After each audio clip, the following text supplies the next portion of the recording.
Você está sintonizado na Rádio Bot Finanças, onde transformamos conhecimentos financeiros em passos práticos para o seu sucesso. Vamos começar. Olá, bem-vindos a mais uma conversa aprofundada aqui no nosso espaço. Hoje, o foco é uma força que, nossa, redefiniu o mundo e, claro, as finanças globais, assim, em tempo recorde. A internet. E junto com ela, o surgimento das gigantes da tecnologia, as famosas Big Techs. A ideia é investigar como é que a gente saiu de uma internet quase, sei lá, experimental nos anos 90, para isso que a gente tem hoje, né? O epicentro da comunicação, do comércio, do trabalho. Do entretenimento. De tudo, basicamente. Exato. E, mais importante, como que empresas tipo Google, Apple, Amazon, Meta, Microsoft, como elas viraram essas potências econômicas que dominam o cenário? Para guiar nossa análise, a gente está com um estudo bem detalhado em mãos, sabe? Que mapeia essa revolução toda, desde o comecinho da internet comercial até hoje. E com um olhar especial assim, para os mecanismos financeiros que impulsionaram essas empresas. Então a missão aqui é entender não só a mudança de hábitos, que foi gigante, mas a criação de uma nova arquitetura econômica mesmo. Como se redefiniu o que é valor no mercado e como um poder financeiro, nossa, imenso, se concentrou em tão poucas mãos. É impressionante, né? Preparados? Vamos lá destrinchar isso. É fascinante parar para pensar que algumas dessas corporações, que hoje valem trilhões, começaram de um jeito muito modesto. Sim, garagens, dormitórios de faculdade. Exato, há menos de 30 anos, né? E a questão central que o material que a gente está analisando explora super bem é justamente essa. Como essa escalada financeira foi possível, tão rápido assim, e quais são as implicações econômicas reais disso tudo? Exato. Quem viveu os anos 90 vai lembrar, a internet era outra coisa, totalmente diferente. A virada mesmo, como aponta o nosso material base aqui, veio com os navegadores gráficos, tipo Mosaic, Netscape. Ah, sim, isso mudou tudo, né? A interface ficou mais amigável. Demais. E junto com isso, a abertura para o uso comercial e a popularização dos PCs, dos computadores pessoais. Aí sim a rede começou a sair daquele nicho mais acadêmico, militar. E foi para o público geral. Exatamente. E o crescimento foi exponencial. A análise traz um dado que é chocante, né? Em 95, era menos de 0,5% da população mundial online. Menos de 0,5%. Nossa, hoje passa de 65%. A gente está falando de mais de 5 bilhões de pessoas conectadas. É uma transformação radical e em pouquíssimo tempo. E esse acesso massivo, ele foi a pedra fundamental para um mercado completamente novo. Não foi só uma mudança social, entende? Criou-se ali um terreno fértil com um potencial de escala global e de lucratividade que, bom, nunca tinha sido visto antes. Nasceu um novo paradigma econômico, né? Exatamente, um novo paradigma econômico. Que terreno, hein? Foi tipo uma corrida do ouro digital mesmo. A gente viu a Amazon nascer lá em 94. Começou vendendo livros online, né? Parece simples hoje, mas Mas a visão de escala já estava lá desde o começo, né? com certeza. O Google em 98, que nasceu como um projeto acadêmico para organizar a web, e rapidinho eles sacaram o potencial financeiro daquilo. Uhum. O Facebook em 2004, que começou restrito à universidade, mas, nossa, entendeu rápido o poder da rede social. E a Apple, que já era uma empresa estabelecida, mas se reinventou totalmente com o iPhone 2007, né?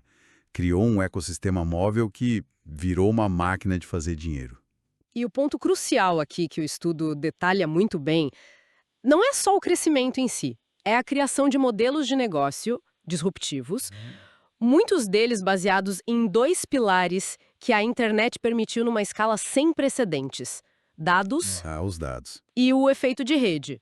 Isso gerou novas formas de consumir, de interagir e, claro, novas e gigantescas fontes de receita e de valor de mercado. Eles não só entraram no jogo, eles mudaram as regras de como se cria valor econômico. Agora, o que faz essas empresas serem tão eficientes financeiramente falando? A análise que a gente tem aqui destaca alguns pilares que são essenciais. Um deles é a escalabilidade digital. Explica melhor isso. É a capacidade de atingir bilhões de usuários com um custo adicional quase zero por novo usuário. Pensa num software. Você desenvolve uma vez e pode distribuir globalmente com um custo baixíssimo. Entendi. O estudo até faz uma comparação interessante. O custo marginal de servir um novo usuário no Google Search, por exemplo, é irrisório comparado ao custo de um varejista tradicional para atender um novo cliente numa loja física. Essa diferença é chave. Faz sentido. Outro fator é o efeito de rede. Quanto mais gente usa uma plataforma, mais valiosa ela fica para todo mundo, o que atrai ainda mais gente. É um ciclo que se retroalimenta, sabe? Aham. E cria barreiras para concorrência, né? Barreiras enormes. Soma isso ao domínio sobre dados. A coleta e análise em tempo real de informações de bilhões de pessoas. Isso gera insights poderosíssimos. É a base da publicidade direcionada, que é o motor de receita principal para muitas delas. E, por fim, tem a criação de ecossistemas fechados. Eles desenvolvem um conjunto de serviços e produtos que se conectam. Pensa na Apple, no Google. Sim, você fica ali dentro, né? Exato! Você encontra tudo o que precisa sem sair daquele ambiente. Isso maximiza o tempo que a pessoa passa ali e, claro, as chances de monetizar. Faz todo sentido. Um aplicativo, por exemplo. Você desenvolve uma vez e ele pode render receita globalmente por anos, quase sem custo extra por usuário que entra. Do ponto de vista financeiro, é um modelo com uma margem de lucro, uma capacidade de acumular capital que, setores tradicionais, tipo indústria pesada, varejo físico, dificilmente conseguem igualar. A análise que a gente está vendo deixa isso bem claro. Exatamente. E essas companhias, elas não apenas participam da economia digital, elas, de certa forma, construíram as fundações dessa nova economia. O material que a gente está usando ressalta 3 áreas cruciais onde isso fica muito evidente. Primeiro, computação em nuvem. A famosa cloud. Isso. Serviços como a AWS da Amazon, Azure da Microsoft, Google Cloud viraram negócios multibilionários por si só. Eles alugam a própria infraestrutura digital, armazenamento, processamento, IA, para outras empresas, desde startups até gigantes. Elas são tipo a espinha dorsal invisível da economia digital hoje. Interessante pensar assim. Depois a gente tem as plataformas de intermediação. Pensa em Uber, Airbnb, iFood, Spotify. Que não são donos dos carros, dos imóveis. Exato. O negócio delas não é ter o ativo principal. É conectar quem oferece com quem demanda, em escala massiva, de forma eficiente, e lucrar com essa conexão, com essa intermediação que a tecnologia facilita. Uhum. E um terceiro pilar fundamental é a que chamam de economia da atenção. Plataformas como Facebook, Instagram, TikTok, YouTube. O produto mais valioso delas somos nós, ou melhor, nosso tempo e nossa atenção online. Nossa. Dito assim, Pois é. Nossa interação, nossos dados de comportamento, tudo isso é coletado, processado por algoritmos super complexos e vendido para anunciantes que querem direcionar suas mensagens de forma hipersegmentada. isso realmente transformou a maneira como o dinheiro circula. Totalmente. A forma de vender, de trabalhar, de construir uma marca, até de influenciar. Tudo hoje passa, de algum jeito, por essas estruturas digitais. E a nossa atenção virou, como você disse, um ativo financeiro valiosíssimo, né? Explorado por essas plataformas de um jeito muito sofisticado, como a análise aqui detalha bem. E essa transformação toda foi global e quase instantânea. O estudo ressalta muito isso, compras internacionais com um clique, notícias e, infelizmente, desinformação também viralizando pelo planeta em minutos. Pois é. Até processos democráticos como eleições, sentindo o impacto direto de campanhas digitais, do funcionamento muitas vezes opaco dos algoritmos das redes sociais. É algo bem sério. E um ponto de enorme relevância que a análise aprofunda bastante é como esse poder econômico gigantesco das Big Techs acaba se convertendo em poder geopolítico. Hoje, elas pautam e influenciam debates globais sobre privacidade, liberdade de expressão, segurança cibernética, muitas vezes com mais força que muitos países. É verdade. E esse poder não vem do nada, né? Ele deriva diretamente do controle sobre os dados de bilhões de pessoas, sobre a infraestrutura digital que se tornou essencial e sobre um capital financeiro colossal. Claro, e nem tudo são avanços e benefícios, né? A análise que a gente tem aqui também dedica bastante espaço para as críticas. E são muitas e recorrentes. Tem acusações constantes de práticas monopolistas, anticompetitivas, que podem acabar sufocando a inovação de empresas menores, de startups. Sim, a questão da concorrência é um ponto sensível. Muito. Fora isso, as preocupações com a privacidade dos nossos dados são enormes, né? Como são coletados, para que são usados, com quem são compartilhados. É uma caixa preta, muitas vezes. Uhum. O papel na disseminação de fake news, de discurso de ódio, é outro ponto super nevrálgico. Tem também os estudos apontando impactos na saúde mental, ligados ao uso excessivo de redes sociais. Sim, essa parte é preocupante. E não dá para esquecer as estratégias complexas de engenharia tributária para pagar menos impostos globalmente, né? E a própria concentração absurda de poder, tanto econômico quanto político, nas mãos de poucas empresas. E os governos e blocos econômicos, tipo a União Europeia, que o material cita, estão correndo atrás, né? Tentando criar regulações mais eficazes, mas é uma batalha. Complexa. A tecnologia avança numa velocidade muito maior do que a capacidade dos legisladores de, primeiro, entenderem todas as implicações e, segundo, criarem leis que funcionem sem frear a inovação. É um equilíbrio difícil de achar. Muito difícil. Existe essa tensão constante. Como é que a gente estimula o desenvolvimento tecnológico, o livre mercado e, ao mesmo tempo, garante concorrência justa, protege os cidadãos e limita essa concentração excessiva de poder financeiro e de influência? É o grande desafio regulatório da nossa era, talvez. E, olhando para frente, o que esperar?